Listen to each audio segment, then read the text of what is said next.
नमस्कार दोस्तों, आप सभी का स्वागत है द 10 मिनट शो में। मैं उन्नति जैन आप सभी का तहे दिल से स्वागत करती हूँ। आप सभी को महाशिवरात्रि की बहुत बहुत शुभकामनाएं, साथ ही साथ सभी स्टूडेंट्स को, सभी नागरिकों को अंतर्राष्ट्रीय महिला दिवस की भी बहुत बहुत शुभकामनाएं। द 10 मिनट शो में आप सभी का स्वागत है। जैसा कि आप सभी को पता है, संपूर्ण विश्व महिला दिवस यानी अंतर्राष्ट्रीय महिला दिवस मना रहा है। इसी उपलक्ष्य में या फिर इसी कार्यकाल में विश्व बैंक के द्वारा महिला व्यवसाय कानून सूचकांक 2024 जारी किया गया है। आज का 10 मिनट पूरा हम इसी पर चर्चा करेंगे कि महिला व्यवसाय और कानूनी सूचकांक 2024 आखिरकार है क्या, भारत में महिलाओं की स्थिति क्या है, भारत में महिलाएं अगर व्यवसाय करने जाती हैं तो उनके पास कौन कौन से कानूनी अधिकार हैं, यदि महिलाएं कार्य क्षेत्र में जाती हैं तो संबंधित संस्थान के द्वारा कौन कौन सी सुविधाएं प्रदान की जा रही हैं। आज के सत्र में इसी पर विस्तृत चर्चा होने वाली है। तो आप सभी स्टूडेंट अगर अभी तक विनर्स इंस्टीट्यूट के द 10 मिनट शो से नहीं जुड़े हैं तो फटाफट जुड़ जाइए, और अगर आप लोग वीडियो तक पहुंच चुके हैं तो आप लोग वीडियो को लाइक कर दीजिए और ज्यादा से ज्यादा कमेंट्स करके बताइए कि आज का सेशन आपको कैसा लगा। शेयर करना हो तो सभी महिलाओं के बीच में, सभी परिवार के जनों के बीच में आज के सेशन को आप शेयर भी कर सकते हैं। विश्व बैंक के द्वारा महिला व्यवसाय कानूनी सूचकांक 2024 जारी किया गया है। अगले 10 मिनटों में हम इस पूरी चर्चा को करेंगे और साथ ही साथ समझेंगे कि भारत में महिलाओं की कार्य क्षेत्र में क्या स्थिति है, क्या इसमें पूरी व्यवस्था है, इसके बारे में हम चर्चा करने वाले हैं। सभी स्टूडेंट विनर्स इंस्टीट्यूट के टेलीग्राम चैनल से अगर अभी आप नहीं जुड़े हैं तो फटाफट जुड़ जाइए ताकि आपको सारी जानकारियां उपलब्ध हो सके। मेरे पीछे आप लोग 2 इमेज देख रहे हो। एक साइड पर्दे पर छुपी हुई या पर्दे के पीछे छुपी हुई वे महिलाएं हैं जो अपने सशक्तिकरण का इंतजार कर रही हैं, और दूसरी साइड अगर आप मेरे बाएं साइड देख पा रहे हैं तो वो उन महिलाओं की तस्वीरें हैं जो कि देश के भविष्य को संवारने में अपना महत्वपूर्ण योगदान दे रही हैं। इस साइड अगर आप देखते हैं तो उन महिलाओं की तस्वीर है जिन तक अभी शायद विकास योजनाएं पहुंची नहीं है, या फिर जिन तक आर्थिक, सामाजिक, प्रशासनिक, राजनीतिक स्वतंत्रता के अधिकार नहीं पहुंचे हैं। आज भी वो प्रतीक्षारत है कि कहीं कोई आएगा और हमें सशक्तिकरण के लिए आगे बढ़ाएगा। और दूसरी साइड आप जो इमेजेस देख रहे हैं वो इमेजेस हैं जो कि भारत में द्रौपदी मुर्मू, भारत की पहली महिला आदिवासी राष्ट्रपति, फिर कल्पना चावला जो कि अंतरिक्ष पर जाने वाली पहली महिला हैं, साथ ही साथ पहली भारतीय मूल की महिला, साथ ही साथ अवनी चतुर्वेदी जो कि फाइटर प्लेन उड़ाने वाली महिला हैं, साथ ही साथ रेलवे बोर्ड की महानिदेशक जय वर्मा सिन्हा जी हैं। आज की तस्वीर यह है भारतीय महिलाओं की। एक तरफ महिलाएं पर्दों के घूंघटों में छुपी हुई हैं और दूसरी तरफ महिलाएं सर्वोच्च शिखर पर, उन्नति के शिखर पर पहुंच रही हैं। आज के सेशन में हमें यह देखना होगा कि आखिरकार विश्व बैंक ने इस रिपोर्ट के अंतर्गत क्या चर्चाएं की हैं। जरूर ध्यान से देखिए, महत्वपूर्ण चर्चा होगी। और जितने भी स्टूडेंट मेंस की प्रिपरेशन कर रहे हैं या फिर सिविल सर्विस की प्रिपरेशन कर रहे हैं, इंटरव्यू तक पहुंच रहे हैं, तो आज का सेशन जरूर देख के जाइए। इंटरव्यू पर्पज से आपके पास आज बहुत सारे तथ्य हो जाएंगे जिसके संबंध में आप अपने उत्तर फैक्ट के साथ, अपने प्रमाण के साथ दे सकते हैं। तो आप लोग वीडियो को लाइक जरूर करिए और उन लोगों तक पहुंचा दीजिए जो इस बार पीएससी का, यूपीएससी का या फिर किसी और स्टेट सर्विस का एग्जामिनेशन देने वाले हैं। ठीक है स्टूडेंट, तो ध्यान से देखिए। अगर हम देखें तो महिलाएं आज काम के क्षेत्र में, व्यवसाय के क्षेत्र में हर एक स्थान पर अपना परचम लहरा रही हैं। चाहे मजदूर वर्ग कहें, चाहे शिक्षक वर्ग कहें, चाहे आप ऑटोमोबाइल्स कहें, चाहे आप फैक्ट्री कहें, हर एक जगह महिलाएं अपना महत्वपूर्ण योगदान दे रही हैं। चर्चा में यह विषय इसलिए आया है क्योंकि विश्व बैंक ने महिला व्यवसाय और कानून सुरक्षा के लिए 2024 के शीर्षक के साथ रिपोर्ट जारी की है।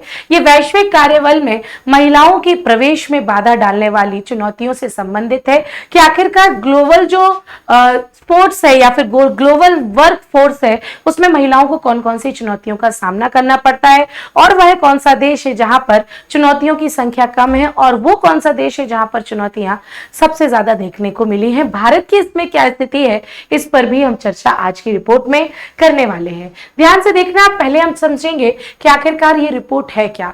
महिला व्यवसाय कानून सूचकांक 2024 रिपोर्ट है क्या। कानून एवं अगर हम इसके पहले चर्चा करें तो देख लिया आपने रिपोर्ट से संबंधित क्या चर्चा है। अगर हम आगे की बात करते हैं तो कानून और सार्वजनिक नीति के क्षेत्रों में उन आर्थिक निर्णयों से संबंधित यह रिपोर्ट है जो कि महिलाएं अपने जीवन और करियर के दौरान लेती हैं। आप सबको पता है कि महिलाएं कई क्षेत्रों में व्यवसाय के अंतर्गत अपने कार्य को करती हैं। इन क्षेत्रों में महिलाओं की क्या स्थिति है, इससे संबंधित आज हम चर्चा करेंगे। इस रिपोर्ट में क्या कैसी व्यवस्था है, यह अभी निर्धारित करती है कि किस प्रकार से महिलाएं कार्यों के क्षेत्रों में बाधाओं को सामना करती हैं और उनका सही तरीके से, बेहतर तरीके से उन्मूलन भी करती हैं। हिंसा से सुरक्षा हो या फिर बच्चों की देखभाल हो, काम के दौरान बच्चे पैदा करना, बच्चों की देखभाल करना जितना पुरुषों के लिए चैलेंजिंग नहीं है, उससे कई गुना महिलाओं के लिए चैलेंजिंग है। तो आज की इस रिपोर्ट में आपको ये जानकारी भी व्यवस्थित रूप से मिलने वाली है। मैं उम्मीद करती हूँ कि आप लोग इस जानकारी को भी जरूर देखेंगे। रिपोर्ट के अंतर्गत 190 देशों में ये पूरी चर्चाएं रखी गई हैं। 190 देशों की अर्थव्यवस्थाओं के मध्य ये चर्चाएं रखी गई हैं, जिसके अंतर्गत अगर हम बात करें तो 10 संकेतक निर्धारित किए गए। किसी अर्थव्यवस्था में यदि ये 10 संकेतक फिट बैठते हैं तो उस अर्थव्यवस्था को महिलाओं के लिए व्यवसाय कानूनन सूचकांक में उच्च स्थिति पर रखा गया है।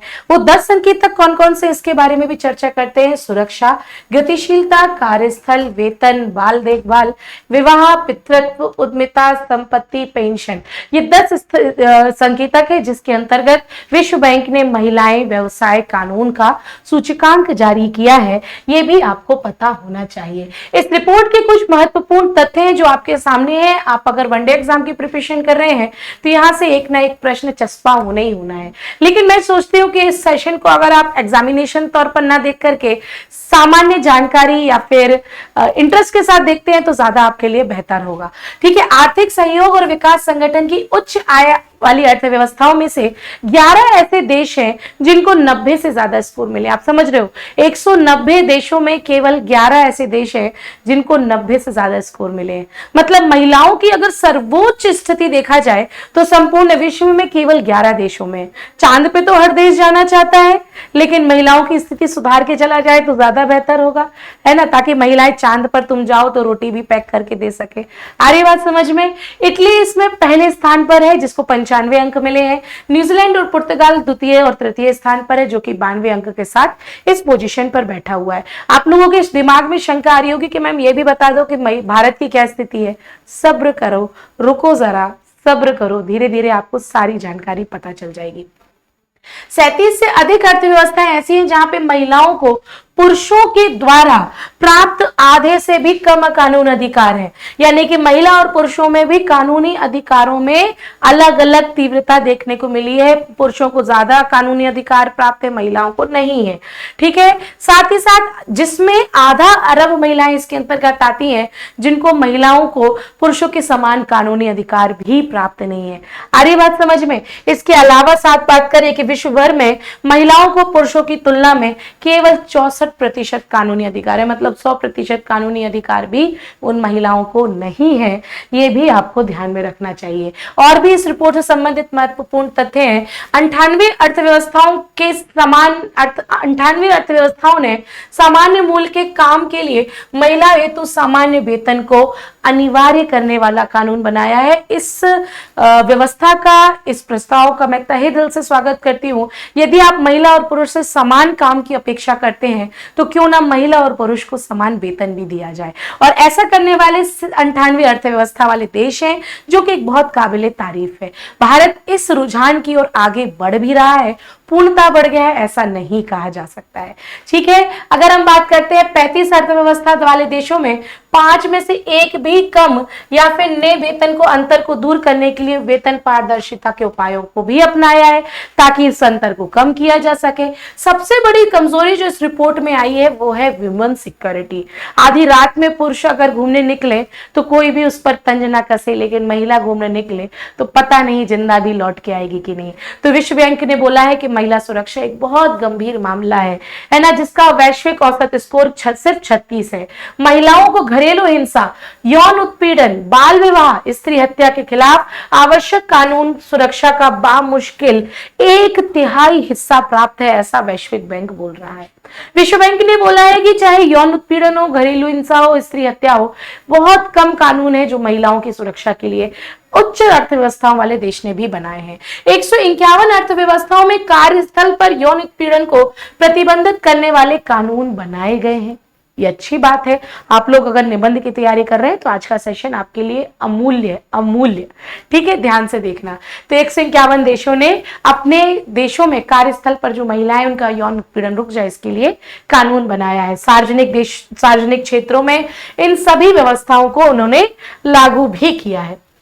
रिपोर्ट के प्रमुख तथ्यों के अंतर्गत महिलाएं पुरुष की तुलना में प्रतिदिन 2.4 घंटे अधिक अवैतनिक देखभाल कार्य में बिता देती हैं। भैया बताओ, आपके घर में, या फिर महिलाएं आप भी बताओ, आप लोग जब घर में काम करते हुए अपने परिवार की महिलाओं को देखते हैं तो क्या वो महिलाएं उस कार्य करने के लिए वेतन मांगती हैं? आज आप चाहे खाना बनाना हो, चाहे घर के कोई भी कार्य हो, आधे से ज्यादा समय तो महिलाएं अवैतनिक ही पूरी जिंदगी काम करती रहती हैं। ये भी आपको आंकड़ा पता होना चाहिए, ये आपकी जानकारी में होना चाहिए, ठीक है। 78 अर्थव्यवस्थाएं यानी आधे से भी कम में छोटे बच्चे वाले माता पिता को कुछ वित्तीय या कर्जदायी सहायता प्राप्त होती है। आज महिलाएं काम पर क्यों नहीं जा पाती? उनका सबसे बड़ा प्रश्न रहता है कि हमारे बच्चों का क्या होगा, या फिर अगर वे गर्भवती है तो नौकरी छूटने का डर, यदि वे गर्भवती नहीं है तो नौकरी मिलने का डर। बहुत सारी समस्याएं उन महिलाओं को देखनी या झेलनी पड़ती है। तो इसके लिए भी एक बड़ी शंका देखने को मिली है।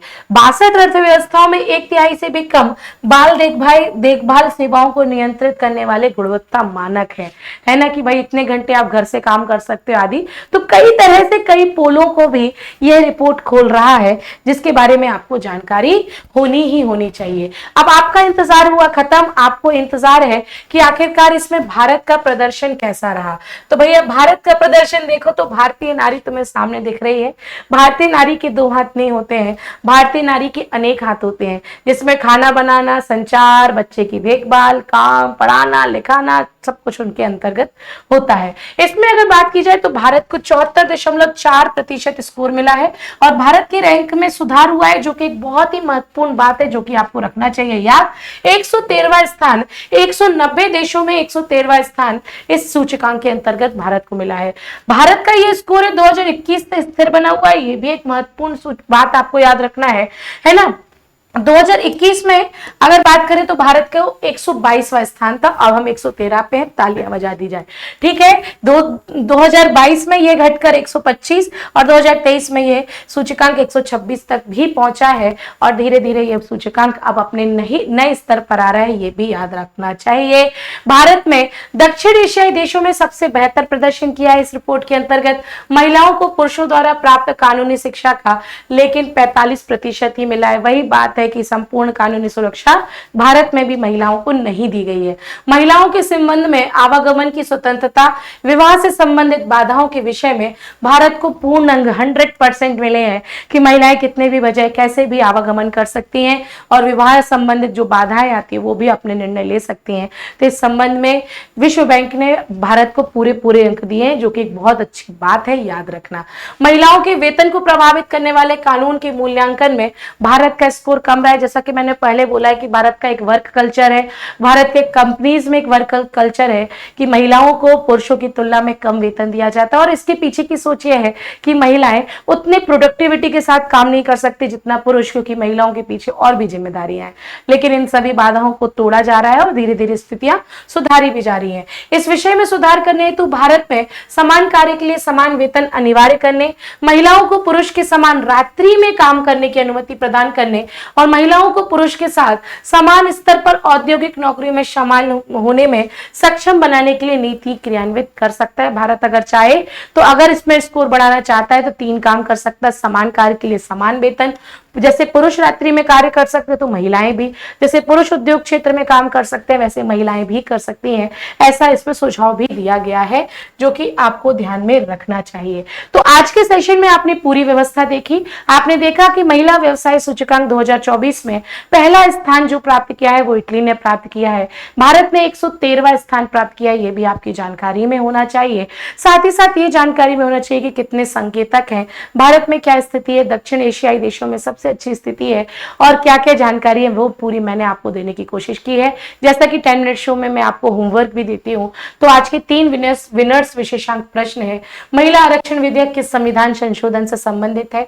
नारी शक्ति वंदन अधिनियम किस वर्ष का है? और भारतीय जनगणना के अनुसार भारत में लिंगानुपात कितना है? ये 3 प्रश्नों के उत्तर आप लोग मुझे कमेंट बॉक्स में देंगे। और अगर आज आप लोग भारतीय अंतर्राष्ट्रीय महिला दिवस सच में मनाना चाहते हैं, दिल से मनाना चाहते हैं, तो सिर्फ यही बोलेंगे कि महिला दिवस के दिन ही महिलाओं को सम्मान और सुरक्षा नहीं दी जाए, ऐसा व्यवहार किया जाए पुरुषों के द्वारा कि महिलाएं हमेशा आपसे सम्मान पाती रहें और महिलाएं हमेशा आपके साथ सुरक्षित रहें किसी भी माहौल में, किसी भी पुरुष वर्ग के बीच में। आप सभी को पुनः अंतर्राष्ट्रीय महिला दिवस की बहुत बहुत शुभकामनाएं, साथ ही साथ महाशिवरात्रि की भी शुभकामनाएं। अगर आपको आज का सेशन अच्छा लगा हो, 10 मिनट शो अच्छा लगा हो, तो वीडियो को लाइक कर देना, होमवर्क करके मुझे कमेंट सेक्शन में बताना वीडियो कैसा लगा। मैं आपको मिलती हूँ सुबह 8 बजे की करंट अफेयर्स की क्लास में। तब तक के लिए सभी को जय श्री राम।